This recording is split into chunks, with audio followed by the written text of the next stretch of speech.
सभी को मेरा अभिवादन। क्षेत्र क्षेत्रज्ञ विभाग योग अध्याय 13, इसका पिछली बार प्रथम दिवस था, जिसमें हमने पूरी भूल का प्रस्तावना से इस अध्याय को प्रारंभ किया। थोड़ा सा पुनर्स्मरण कर लेते आगे बढ़ने के पहले। क्षेत्र और क्षेत्रज्ञ बताया ये गया था कि क्षेत्र स्थूल रूप में और सरलता से समझाने के लिए कहा गया था कि क्षेत्र मतलब शरीर, पदार्थ जो नाशवान है, क्षणिक है, और क्षेत्रज्ञ मतलब आत्मा जो अविनाशी है, अनंत है, आदि हमेशा से।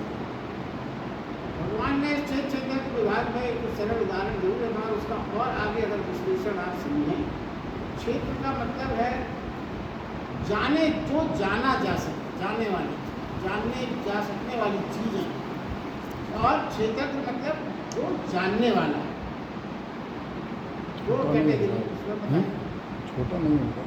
अगर आप ये समझे जानने वाला नहीं और जानी जाने वाली चीज़ों में कौन कौन चीज़ें हैं,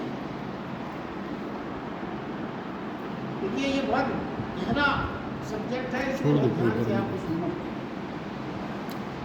अगर आप ये देखें, शरीर तो एक आपको सरलता से समझाएगा, मगर और भी बहुत सी चीज़ें हैं जो अगर आप समझें तो विचार, बुद्धि, अहंकार, मन, सब कुछ जानने वाले, जो जानने जाने वाली चीज़ें उसमें आया।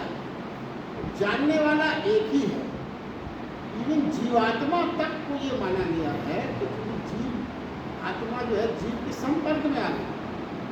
जब जीव आत्मा हो गई तो वही शरीर से अपना संबंध स्थापित करती है और शरीर से संबंध तोड़ती भी है, वो एक प्रक्रिया में शामिल हो गई। आत्मा भी जीव, इसीलिए से कहा गया जीवात्मा, क्योंकि उसने जीव के साथ शरीर के जो तीन गुण हैं, सतोगुण, रजोगुण और तरह तरह के और जो विकार जो कुछ भी है, उससे उसने सामंजस्य बिठाया। और हमारा क्या है कि हम वास्तव में, शरीर तो जड़ है, जो कुछ भी चेतना है वो आत्मा की वजह से। तो जब आत्मा की वजह से चेतना है तो हम अपने आप को जड़ मानने लगे, यानी हम अपने आप को शरीर मानने लगे। ये कैसे हुआ? ये जीवात्मा भी ये चीज भूल गई कि हम आत्मा है परमेश्वर के अंश, और उसने अपना संबंध शरीर से ही मान लिया। तभी तो हम मान रहे हैं शरीर, है ना। अगर खाली शरीर है तो शरीर तो जड़ है, उसमें तो कोई, देखिए वो एक चीज और बताई गई थी पिछली बार, शरीर में दुख होता है, शरीर को दुख नहीं होता। ये बात बहुत समझने की। शरीर में दुख होंगे मगर शरीर को नहीं होता। शरीर को इतना बोध हो ही नहीं सकता कि वो अपने दुखों का बोझ कर सके। अगर ऑपरेशन के समय आपको बेहोश कर दिया जाता है, चेतना आपकी शून्य होगी तो फिर शरीर कटता रहा है, कुछ नहीं होता है। लास्ट स्टेज उसकी समझने की यही है कि मुर्दे को आप काटते रहो तो क्या पता, मगर वो तो लास्ट स्टेज है समझने की। मगर ये समझने की बात यह है कि यदि हमारी, मतलब ये हो गया कि शरीर में दुख होता है, शरीर को दुख होता है, ये कौन जानता है? ये कोई तीसरा तत्व है जो इस चीज को जानता है। इसी प्रकार जीवात्मा जब शरीर से संबंध स्थापित कर लेती है तो उसको चेतन अवस्था तो है, मगर एक और आगे जो पुरुषोत्तम जो 15वां अध्याय आएगा उसमें आएगा शुद्ध चेतना अवस्था। इसको कहते हैं जीवात्मा। और एक साक्षी आत्मा भी है। साक्षी आत्मा क्या है? जीवात्मा के शरीर से जुड़ने का और शरीर से वियोग को देख रही है। कोई तो होगा जो उसको भी समझ रहा होगा, कैसे जुड़ना है, कैसे तोड़ना है, इसको कोई समझाने वाला, संपादित करने वाला कोई तो हो, क्योंकि वो तो क्रिया में शामिल हो गई। आपकी आत्मा जीवात्मा के रूप में क्रिया में शामिल हो गई, शरीर से संयोग और शरीर से वियोग। तो जो तीसरा एक तत्व और माना गया जो इन दोनों को देख रहा है, उसको 15वें अध्याय में आएगा, उसको कहा जाता है पुरुषोत्तम, साक्षी आत्मा। उसी को पुरुषोत्तम मिलेगा। वो विवरण लास्ट 15वें अध्याय में बहुत विस्तार से समझेंगे, मगर यहाँ हमें उसका क्योंकि समझना है, इसलिए इस चीज़ को ध्यान में पूरा लेना पड़ता है, तभी वो चीज़ आपको आगे की जो चीज़ें आने वाली है तो समझ में आएगी। और दूसरा एक बात जो पिछली बार जो बताया गया था कि एक वो भी दिमाग में रखना है, दुनिया में सारे दुखों का कारण हम स्वयं हैं। और हम क्या करते हैं, हम दूसरों को दुख का कारण मान लेते हैं। ये बहुत बड़ा द्वंद्व है, क्योंकि अगर हम दूसरों को दुख का कारण मानेंगे तो हमारे दुख कभी दूर नहीं हो सकते। वो दूसरे में चला गया डिपेंडेंसी, दूसरे को आप कैसे सुधार सकते? कोई आपको दुख दे रहा है, आप क्या करेंगे? आपका कोई कंट्रोल इसमें नहीं। मगर अगर आप स्वयं को दुख देने का कारण मानो, तभी आप अपने दुखों को दूर कर सकते हैं। एक बहुत बड़ा आध्यात्मिक फल है, जिसमें आपसे ये भी कहा गया था कि हम कि अपने को दोषी मानने के लिए बहुत बहुत बड़ा कलेजा चाहिए, क्योंकि हम तो ये माने भी नहीं चलते कि हम कोई दोष कर भी सकते हैं, क्योंकि हमारा अहंकार हमको ये मानने के लिए परमिट नहीं करता है कि दुख के कारण हम भी हो सकते हैं। और सबसे बड़ा आश्चर्य लगता है कि दुख के कारण अरे हम अपने आप को दुख देना चाहें। हम तो सारे जीवन इसी प्रयास में निकाल देते हैं कि हमें सुख प्राप्त हो। संसार की हर चीज़ हम इसीलिए करना चाहते हैं अपने कंट्रोल में कि हमको सुख प्राप्त हो। और इसमें आध्यात्मिक गीता में उल्टा बता दिया कि आत्मिक के कारण कैसे मानेंगे? नहीं मानेंगे। और इसीलिए कहा यही ज्ञान है, क्षेत्र क्षेत्र के विभाग, क्षेत्र को अलग और क्षेत्र को अलग, जिसने ये अनुभव कर लिया, भगवान ने कहा वही ज्ञानी है। दोनों को अलग अलग देखने का भाव जिसने अपने अंदर पैदा कर सका, जो वही ज्ञानी। एक तो सूत्र और था, तो दूसरों को दुख का कारण मानने के लिए बुद्धि लगाना पड़ती है, भेजा लगाना पड़ता है। तो अपने को दुख का कारण मानने के लिए कलेजा लगाना। ये कुछ सूत्र है जो आप जीवन में जरूर ध्यान रखें, अभी उसका आपको सही माने। अब हम आगे आज का क्रम लेते हैं।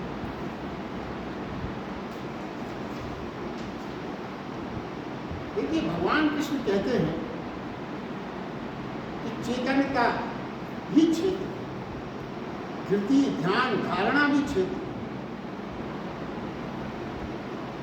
तुम उसे भी छोड़ देना।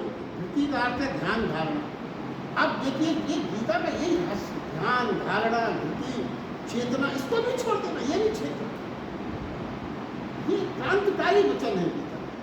अब वो आगे समझाते हैं तो विचारें उदाहरण से, यदि हमें सीढ़ियां मंजिल तक लाती हैं, किसी भी सीढ़ी से आप मंजिल तक लाते हैं, अब इन्हीं सीढ़ियों को आप जकड़ लें कृतज्ञता के भाव से, तो क्या होगा फिर? तो आप मंजिल पहुंचे, बाधा पैदा करेंगे। सीढ़ी से आप ऊपर तो जाए, मगर आपको मंजिल तक पहुंचने के लिए सीढ़ी को छोड़ना पड़ेगा। अब आप कह देंगे अरे वो तो बड़ा कृतज्ञ है, बड़ी कृपा है सीढ़ियों की जो हमें यहाँ तक लाई, फिर आप सीढ़ी पकड़े रह जाएंगे, मंजिल की यात्रा में बाधा बन जाएगी। देखिए, एक नाव में यदि आपको नदी पार कराती है, छोटे छोटे उदाहरण इसलिए दिए जाते हैं कि आपको क्लिक करें। अभी बहुत कठिन शब्दों में कोई चीज़ व्याख्या कर दी जाए तो ऊपर से निकल जाए। मैं तो खुद भी बहुत साधारण सा व्यक्ति हूँ, मुझे भी समझ में तभी आती है जब कोई छोटी सी चीज़, अपना पूरा कलेक्शन यही करने में मैं समझ आता है। देखिए, यदि कोई नाव ने आपको नदी पार कराई, तो फिर आगे की यदि आपको यात्रा जारी रखना है तो आपको नाव छोड़ना पड़ेगा। अब आप अगर नाव के प्रति इतने कृतज्ञ हो गए तो उसको सिर में रख के जाएंगे तो क्या संभव है? कृतज्ञता होना अच्छी बात है, मगर आगे की मंजिल में जाने के लिए उसको भी आपको छोड़ना पड़ेगा। आप ये नहीं कर सकते कि नाव की आगे की यात्रा के लिए नाव को आप सिर में रख के सफर करें, ये संभव है ही नहीं। अब अगर आप ये सोच लेंगे मैं कैसे त्यागूँ, भाव तो बहुत अच्छे हैं भाई, जिसने काम दिया आपको मौके पर उसको कैसे त्यागूँ, मगर आध्यात्मिक दृष्टि से वो भाव अच्छा है, जिसने आपको मदद की, काम कराया, उसके प्रति आप कृतज्ञता का भाव रखना बहुत अच्छी बात है, रखना भी चाहिए। मगर आध्यात्मिक दृष्टि से आगे की यात्रा के लिए वो बाधा है। देखिए, परम ध्यानियों ने भी ये बात कही है, परम ध्यानी जिस तरह लोग परम ध्यानियों की बात है, वो कहते हैं तुम्हारा ध्यान उस दिन पूरा होगा जब तुम्हारा ध्यान भी छूट जाए। सरल उदाहरण देने के बाद फिर वो गूढ़ बात जो कही जा रही है उसको अपन लेना। वो कहते हैं परम ध्यानियों ने कहा कि तुम्हारा ध्यान उस दिन पूरा होगा जब तुम्हारा ध्यान छूट जाए। ध्यान को यदि आप चला रहे हो, पकड़े हो, तो ये निश्चित है कि आप अभी पहुंचे नहीं हो, तभी तो ध्यान चल रहा है। जैसे सीढ़ी वहाँ थी तो ध्यान भी यहाँ ऊपर जाने की प्रक्रिया, सीढ़ी से आप समझो। तो ध्यान भी वो कहते हैं कि जिस दिन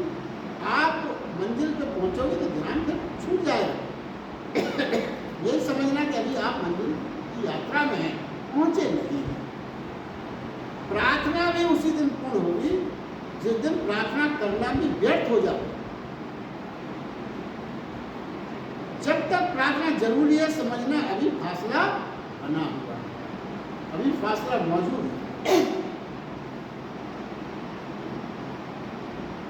अब देखिए क्या है, अनेक और ये जो आज की अगर ये समझ में आ जाए लोगों को तो सारे विवाद खत्म हो जाए। वो ये कहते हैं कि अनेक धर्म हैं, हिंदू, ईसाई, मुस्लिम, जैन, बुद्ध, ये सब क्या है, ये सब अलग अलग नाव हैं, अपनी अपनी नाव हैं नदी पार करने के लिए। लेकिन जब मंजिल आ गई तो परमात्मा में प्रवेश के पूर्व ये सारी नावें छूट जाएंगी। रियल में अगर आप मंजिल पर पहुंचे, नहीं पहुंचे तो नाव में आप चलते रहो, लड़ते रहो, मेरी नाव तेरी से अच्छी, करते रहो आप। सब सवालियों को पढ़े, मेरी नाव में आ जाओ, मैं अच्छे से ले जाऊंगा, मेरी नाव में लड़ते रहो, यही तो हो रहा है, यही हो रहा है। वो कहते हैं जब परमात्मा में प्रवेश के पूर्व, परमात्मा में प्रवेश के पूर्व सब नावें छूट जाएंगी, छूटना ही होगी, छूट जाएंगी, छूटना ही होगी, पड़ेगी। मंजिल आ गई तो साधनों की क्या जरूरत है। आप और सरलता से समझें, आप ट्रेन में, हवाई जहाज में रिजर्वेशन के लिए पैसे खर्च करें, आपकी सीट में कोई बैठा हो लड़ जाते हैं, भाई कैसे बैठे हो, मेरा ट्रेन में बर्थ में आप लेते हैं, से आपने रिजर्वेशन कराया 2 महीने से, कैसे कोई बैठ नहीं, इतना प्रेम और कितनी आप संघर्ष करके उस सीट आपने पाई। और जब आपकी मंजिल आ गई, मंजिल आ गई तो उस सीट की तरफ देखोगे भी नहीं, आप सामान उठाओगे और नीचे आ जाओगे। अब जिस सीट से आपको इतनी आसक्ति थी कि कोई जरा भी बैठे तो आप चिल्ला जाए, मेरी सीट है, कैसे आप यहाँ बैठने की कोशिश करें, मंजिल आ गई, सब चीजें।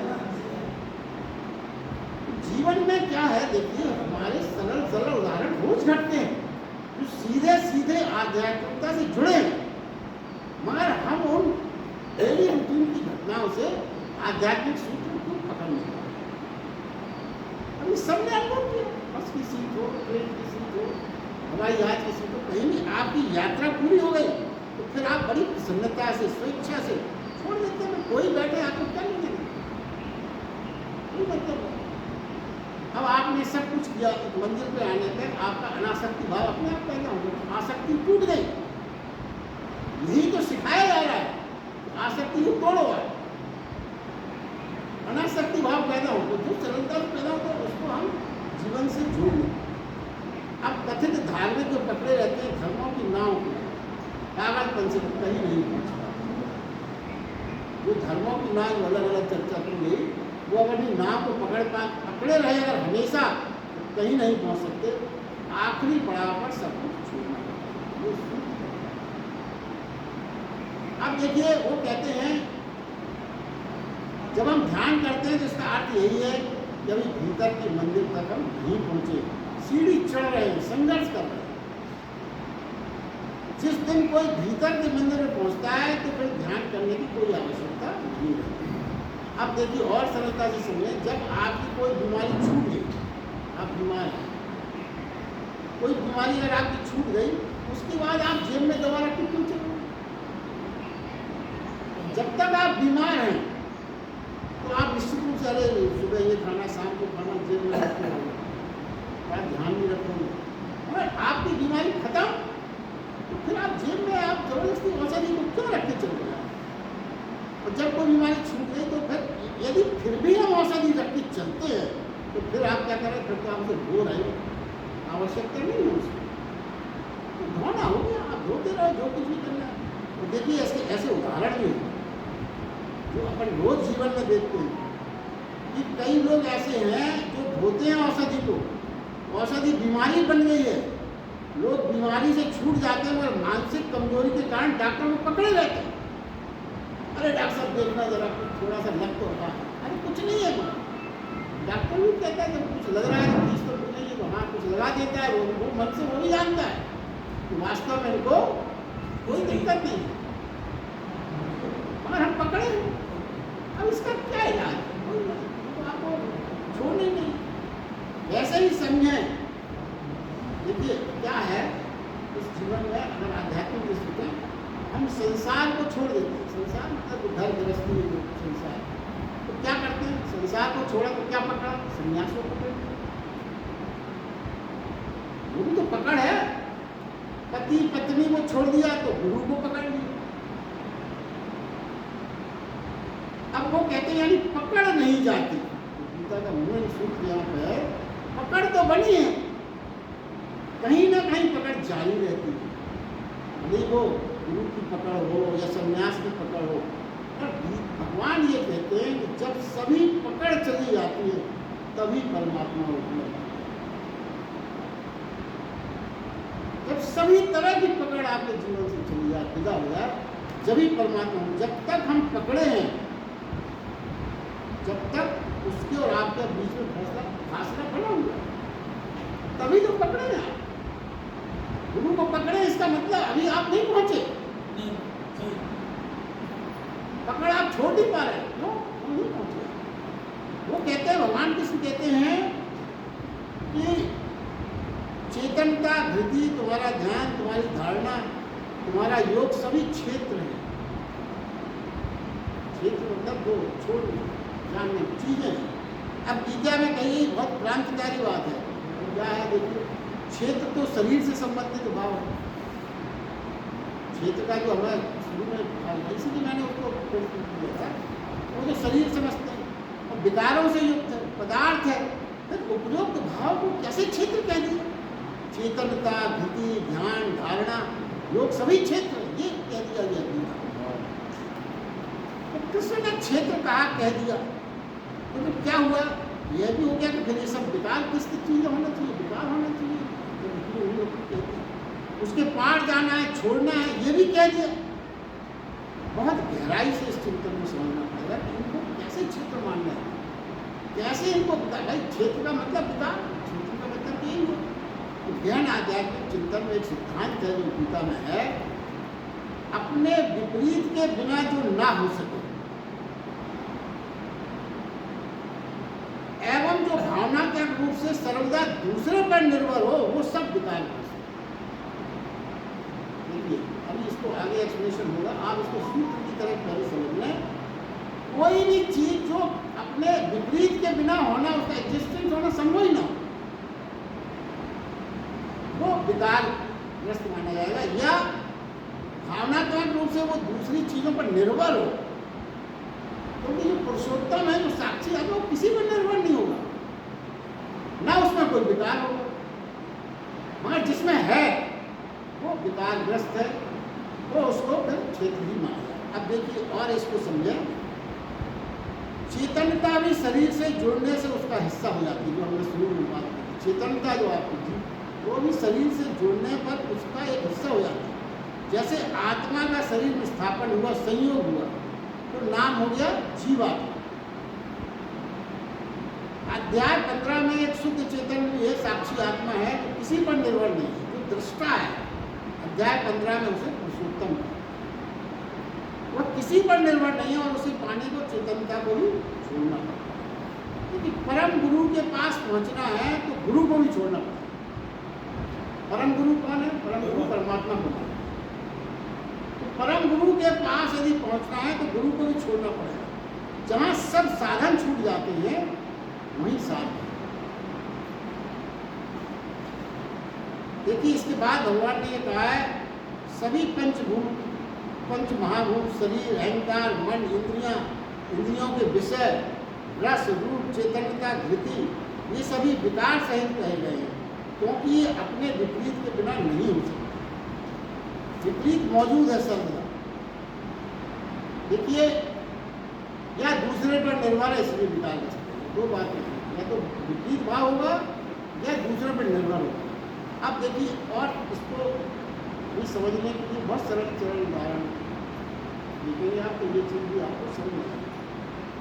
देखिए, प्रेम के साथ हमेशा कलह है, कोई नहीं सकता ऐसा प्रेम संभव, जिस हम और आपके संसार में संभव नहीं है। जिससे भी आप प्रेम करते हो, कलह उसके साथ जुड़ी हुई है। देखिए, पति पत्नी और उनको जीवन का अनुभव है, जो आप कहीं भी परीक्षा कर लो। पति पत्नी जब तक झगड़ते रहें, आपस में जब तक समझना प्रेम है। झगड़ते रहे थोड़ा बहुत, तभी तक प्रेम है। यदि कलह नहीं हो तो ये मत सोचना कि बड़ी श्रेष्ठता पे चला गया प्रेम, ऊंचाइयों पर बनना ना। अब कोई रस नहीं है, इतना भी रस नहीं है कि झगड़ा नहीं कर सकते। अरे दोस्तों यारों में झगड़ा तो होता ही है ना। इतना भी रस नहीं बचा जीवन में कि झगड़ा कर सके। एक दूसरे से बचकर निकल जाते हैं, सह लेते हैं। इतना मूल्य भी नहीं बचा कि वाद विवाद भी कर सकते। ये बड़ी जीवन से, यदि मैं जो प्रयास करता हूँ कि आप जीवन में गीता की जो चीज़ें आप महसूस करो। किसी दोस्त से आप किसी चीज़ की बात विवाद ही नहीं करना चाहते हैं, कोई आपको मैरी नहीं हो रही, तो क्या दोस्त है? कुछ नहीं, वो अपने रास्ते जा रहा है, आप अपने रास्ते जा रहे हैं, सह रहे हैं, आप एक दूसरे से साथ रहना झेल रहे हैं, वो सिर्फ एडजस्टमेंट कर रहे हैं, एडजस्टमेंट कर रहे हैं बस, और कुछ नहीं होता। आप मित्रों में खैर पति पत्नी के बाद मित्रों में देखिए कि खास मित्र होते हैं, उनका कई विषय में वाद विवाद होता है, वो तू तड़ाक होता है, कहते हैं ये करो है, एक आप कुछ कर लिया, कुछ कह सकता है, दोस्ती कह सकता है, और कोई नहीं कह सकता आपसे ऐसे। किसी एक बात बताइए जो आपसे इस तरह बात कर सके। दोस्त जो आपका रियल फ्रेंड होगा वो कह सके अरे मूर्ख क्या कर रहा है, ये काम ऐसा कर रहा है, सब बिगड़ जाएगा। जो मित्र होगा वही वाद विवाद मित्र ही करे, झगड़ा आपसे मित्र ही करे। और अगर वो झगड़ा ही नहीं है, कुछ नहीं है, तो जीवन में क्या ये सब बातें आप सोचो। प्रेम क्या है? जब तक दूसरा पहलू रहता है, फिर क्या होता है, घर में लड़ भी लेते हैं और फिर थोड़ी देर बाद दोनों बातें चलती रहती हैं, तभी जीवन का आनंद है। ये तो एक रास्ता जीवन में आ रही है तो आप समझना कुछ चीज उससे हो रही है। वैसे अपना विषय नहीं है, मगर वो विषय पर इसलिए रखना पड़ता है नहीं कि जरूरी है आपको चीजें जोड़ के आप समझो।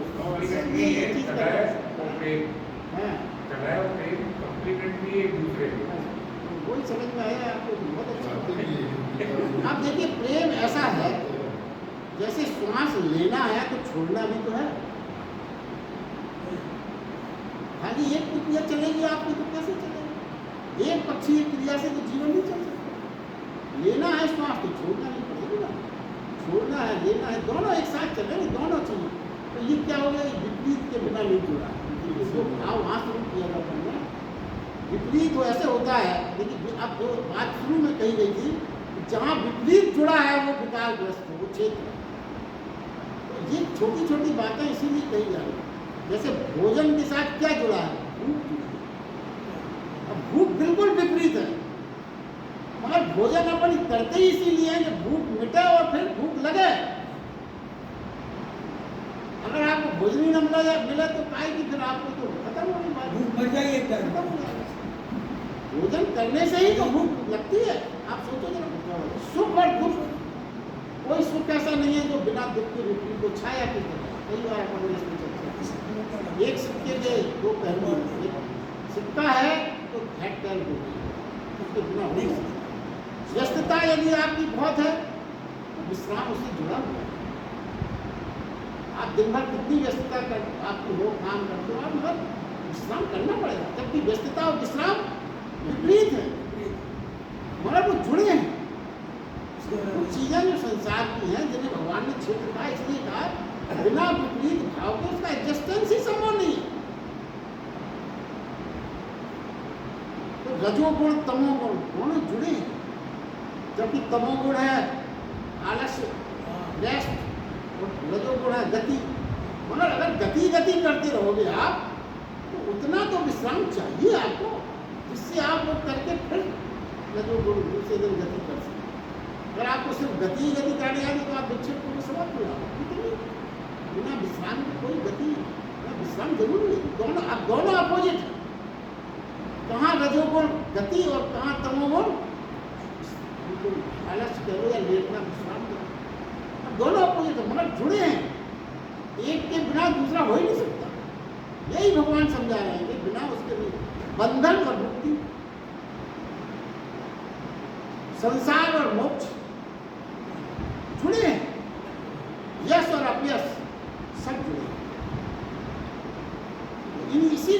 तमाम लोगों पर सूत्र दिए गए, ध्यान, धारणा, चेतना, वो विपरीत के साथ सब जुड़े हैं। आप देखिए भगवान कृष्ण का प्रेम इतना पवित्र क्यों माना जाता है? ईश्वरीय प्रेम क्यों? भगवान कृष्ण का प्रेम, ईसा मसीह का प्रेम, उसमें विकार नहीं है। क्यों नहीं है विकार? क्योंकि उस प्रेम में लेस मात्र भी विपरीत घृणा का समावेश नहीं है।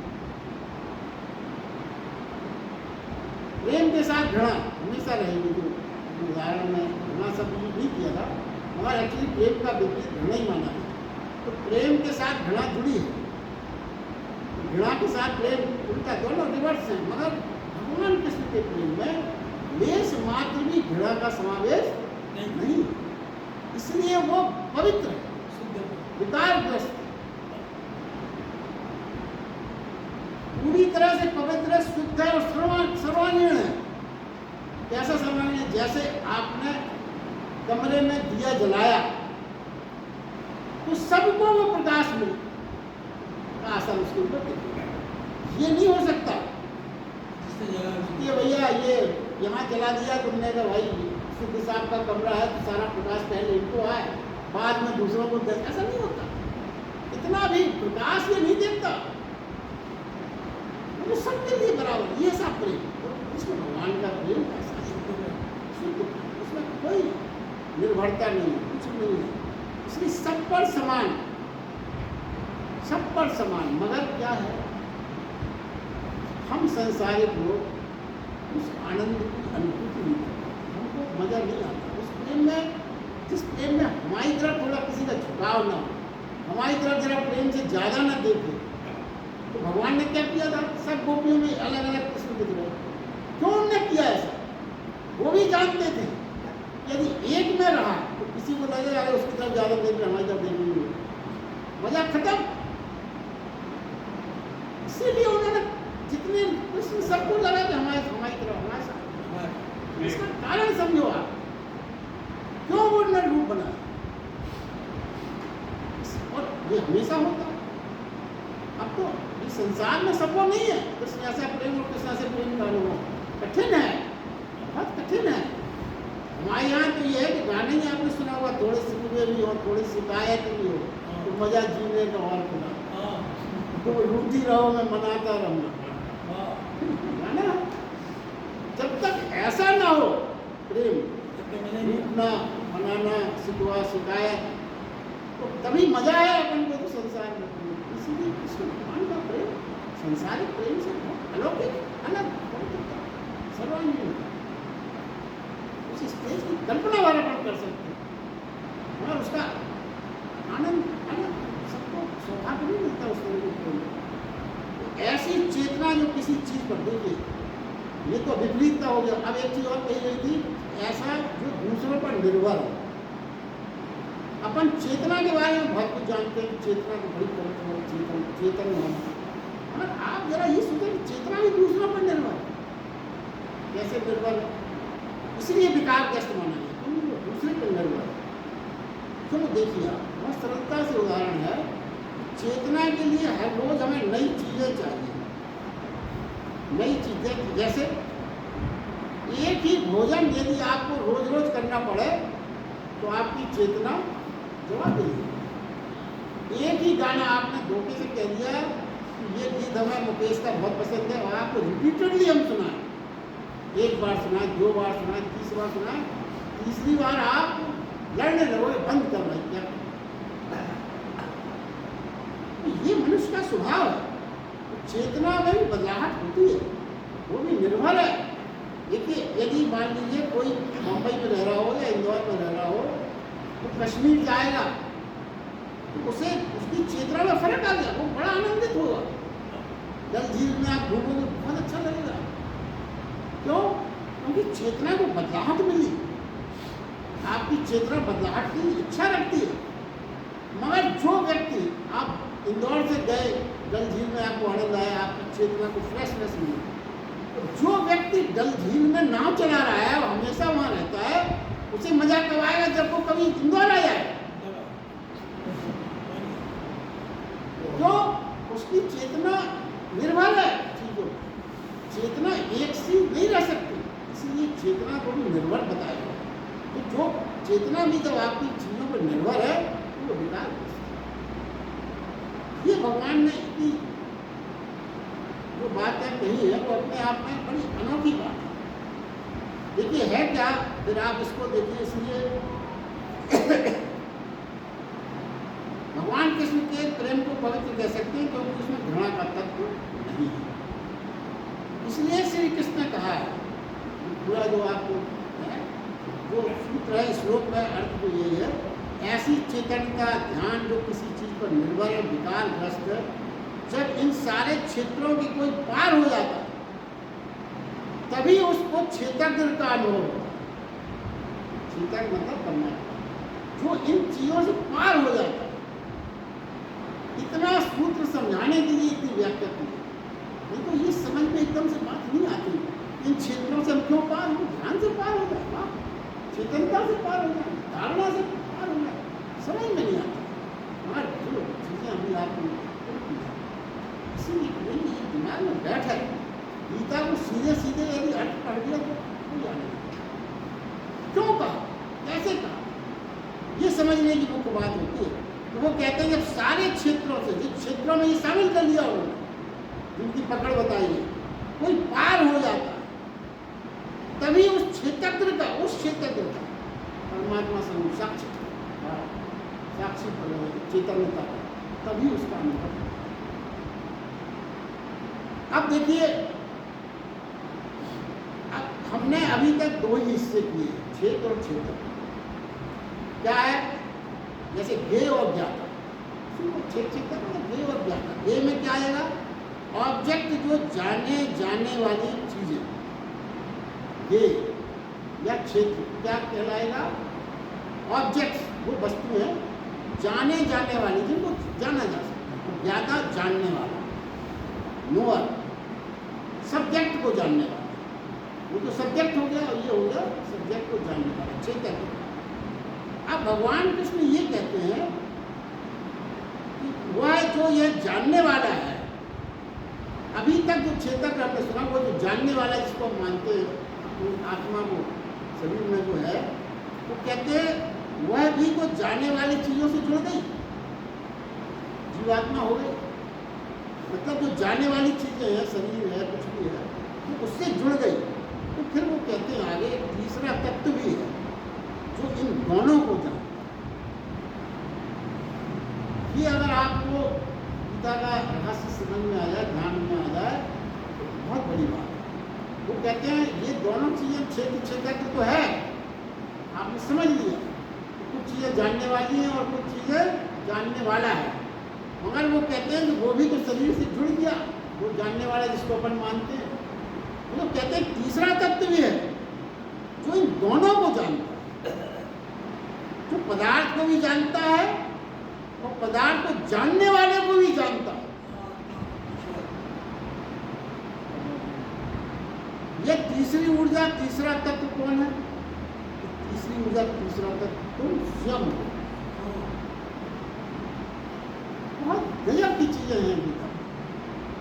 वो कहते हैं तुम स्वयं हो, और इस तीसरी ऊर्जा को नहीं जाना जा सकता, क्योंकि वो जानने वाली सब, वो जानने वाला, उसको नहीं जानने वाला कोई हो ही नहीं सकता।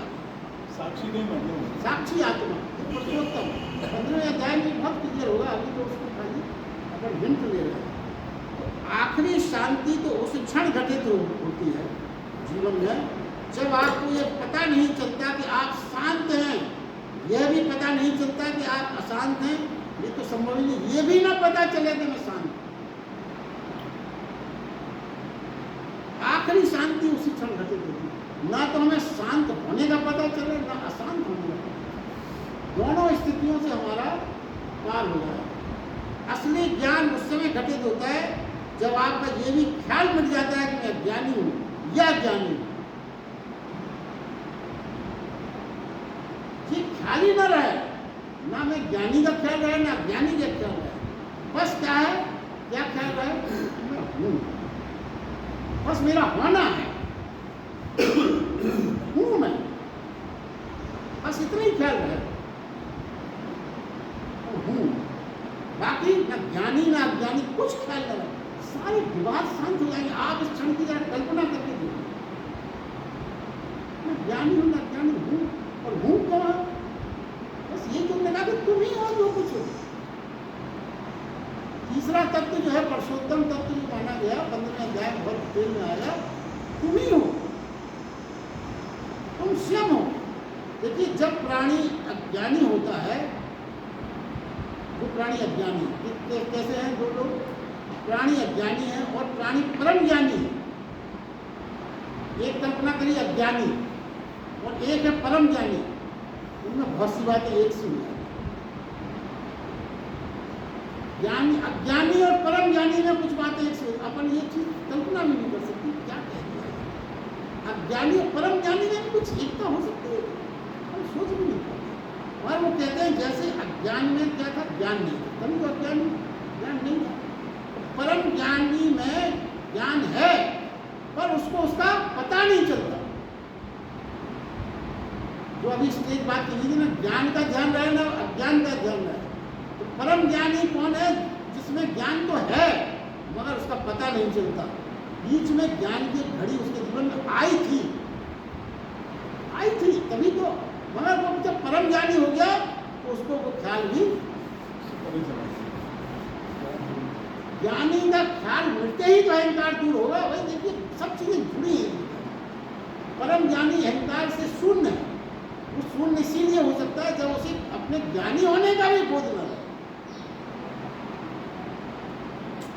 ये सूत्र सुनने में अगर आपको एक बार पकड़ लें आप, तो लगता है इसमें कोई कठिनाई नहीं है समझ में, सरलतम है। और उसको कायदे से अपन चिंतन करें, उसका कायदे से मनन करें, तो क्या होता है ज्ञान की घड़ी में क्या होता है? तीन अवस्था आप समझें। एक शरीर है, हम इंद्रियां हैं, ये जगत का अज्ञान है। मगर फिर एक बोध होता है। पहला बोध अपन को ये हो गया कि हम शरीर हैं, आप अपने को शरीर मानने लो, शरीर के अलावा कुछ नहीं है। ज़्यादातर यही हो रहा है, हम शरीर मानने के बाद समाप्त हो जाते हैं। तो ये जगत का अज्ञान है, अज्ञान माना जाएगा। फिर एक बोध ये होता है कि मैं शरीर नहीं हूँ। जब नेक्स्ट स्टेज आती है दूसरी पर, तो क्या कहेगी? मैं शरीर नहीं हूँ, मैं इंद्रियां नहीं हूँ। मगर ये बोध भी तो शरीर से बंधा है। जैसे धन से जुड़ा भोगी और धन को छोड़ने वाला त्यागी, मगर धन दोनों, धन का ख्याल दोनों में कॉमन है। धन पकड़ा और धन छोड़ा, तो धन तो कॉमन है, धन का चिंतन तो दोनों कर रहे हैं। ये बड़ी विचित्र चीजें हैं, मगर बड़ा आनंद आता है जब आप समझ लेते हैं। दोनों हैं। ऐसे शरीर को आपने, शरीर का बोध आपका मिटा और शरीर आपने माना, तो दोनों में शरीर तो कॉमन है। ऐसे ही शरीर से, बोध से दोनों जुड़े हैं। एक तीसरी घटना फिर घटती है, यह पता ही नहीं चलता कि मैं शरीर हूँ या शरीर नहीं हूँ। तीसरी घटना है, वो कहते हैं यही ना पता चला कि मैं शरीर हूँ, मैं शरीर नहीं हूँ, तब कुछ पता ही नहीं रहता। शरीर की मूर्छा छूट जाती है। वह जो मध्य में आया चेतना का ज्वार था वो भी खो जाता है। चेतना के ज्वार पे आया था तो मैं शरीर नहीं हूँ, मैं अलग हूँ, यही तो है चेतना। जिसने आपको ये बता दिया कि मैं शरीर नहीं हूँ, कुछ और हूँ, शरीर नहीं हूँ। मगर वो कहते हैं ये जो है मूर्छा, ये जो मध्य में आएगा चेतना का जब, वह भी खो जाता है। शरीर से पैदा होने वाले दुखों से छुटकारा हो जाता है, लेकिन शरीर से छूटकर जो सुख मिलते हैं, जो सुख मिला आपको शरीर से छूट, शरीर से पैदा होने वाले दुखों से तो छुटकारा हो ही जाता है, मगर शरीर से छूटकर जो सुख मिलते हैं उनसे भी छुटकारा होता है। यही स्टेज जो है बहुत, इसमें चिंतन करने में आप अगर ध्यान से सोचें कितना आनंद छिपा है, ये बात है। अंत में इन्हीं सब व्याख्याओं के बारे में सिर्फ एक बात कहकर बात आज की पूरी करेंगे। आपने ये सब सुना, ऐसा नहीं हम भी सुन ही रहे, सिर्फ फर्क ये है कि बिल्कुल आए मैं सुन हम भी रहे। ऐसा नहीं है कि जो सब कुछ मिलता है उसके रंच मात्र को भी पकड़ना, रंच मात्र पूरा आप जीवन में ढालने का प्रयास करना। ऊपर सानिया जी ध्यान दें तो सुना बताइए ऊपर सानिया जी इसको ध्यान पे जागरूक करो। भाई साहब तो बहुत जरूरी है। आपने सुना, आपने सुना उसके रंच मात्र को भी पकड़ना, रंच मात्र को आप पकड़ो, जीवन में ढालने का प्रयास करना, पूरा नहीं थोड़ा सा, एक छोटा सा बिंदु भी पकड़ कर अगर आप जीवन में उतारने की बसाने की कोशिश करेंगे तो छोटा सा बिंदु आपके जीवन को पूर्णतः बदल देगा। गारंटी है, रूपांतरित कर देगा आपका छोटा सा बिंदु। छोटी सी चिंगारी पूरे जंगल को जला सकती है। मगर चिंगारी असली होना चाहिए जीवन में। आप ये समझें, शब्द रूपी चिंगारी से कभी आग नहीं लगती। चिंगारी जैसे अभी शब्द रूप में अपन चर्चा कर रहे हैं, इससे कोई आग नहीं लगती। भोजन की व्याख्या करने से भूख नहीं चाहिए। आपको प्यास लगी और हम आपके ऊपर जल के ऊपर लेक्चर दे दो पेज का, आपको प्यास हो सकती है कि आप लेक्चर सुन के तक हो जाओगे। भोजन के हम आपको संतुलित आहार के बढ़िया आहार के लिए सुना है, खाना भरना दें आपको, क्या फायदा। इसी प्रकार यहाँ पर ध्यान देने की बात है। चिंगारी रूपी शब्द जंगल को नहीं जला सकते, चिंगारी ही जला सकेगी, सुन लेने से नहीं थे। सुना भर तो वो शब्द हो गया, चिंगारी शब्द हो गया। विचार मन से जागना, विचार से मन से आपको वो चीज आत्मसात करो, मन में बैठ सके तभी आग बन सकती है। इसलिए आगे भगवान ने एक आश्वासन और दिया है, परिणाम जल्दी ना आए, परिणाम जल्दी ना आए तो घबराना नहीं, कोई जरूरत नहीं घबराना। आपको जो एक दिन में कोई हो जाएगा ना, आप शुरू करें इतना ही काफी। परिणाम तो सदा ही आते हैं, शुरू तो करो आप। परिणाम नहीं आया छोड़ो यार, हमारे बस का नहीं, परिणाम तो सदा आते हैं। आप जो भी चीज कही जा रही है उसमें एक चीज को ध्यान रखें, परमात्मा की ओर उठाया गया कोई भी कदम व्यर्थ नहीं जाता। हम आप यहाँ जो बैठे हैं, परमात्मा की ओर एक कदम बढ़ा रहे हैं। विश्वास रखें, ये कदम परमात्मा की ओर बढ़ाया गया कोई कदम व्यर्थ नहीं जाता। आज के लिए बस इतना ही।